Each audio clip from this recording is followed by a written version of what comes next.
ਸ਼ਾਇਰ ਲਿਖਦਾ ਜੀ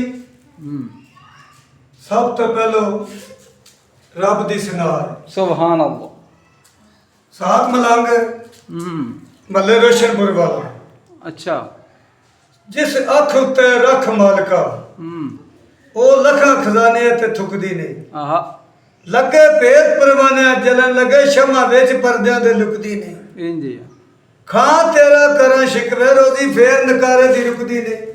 ਇੰਜੀ ਸ਼ਗਨ ਤੇ ਜਾਏ ਉਹ ਸ਼ਾਹ ਖੱਟੀ ਜਿਹੜਾ ਨਾ ਲਿਆ ਤੇਰਾ ਝੁਕਦੀ ਨਹੀਂ। ਸੁਭਾਨ ਅੱਲਾਹ।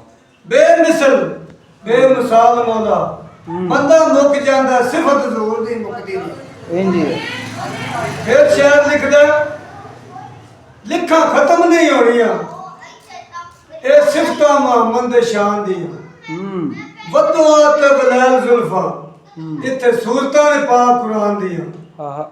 ਕਾਫਰ ਪੱਥਰ ਮਾਰਨ ਜ਼ੂਰ ਦਵਾ ਦਿੰਦੇ ਨੇ ਇੱਥੇ ਤਾਕਤਾਂ ਨੇ ਅਰਬੀ ਜਵਾਨ ਦੀਆਂ। ਸੁਭਾਨ ਅੱਲਾਹ।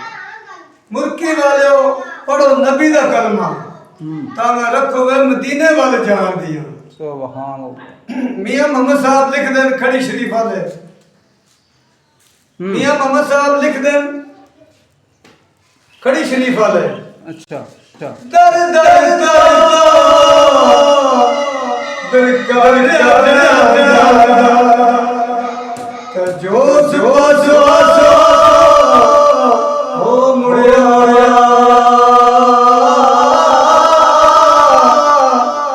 ਉਸ ਦਾ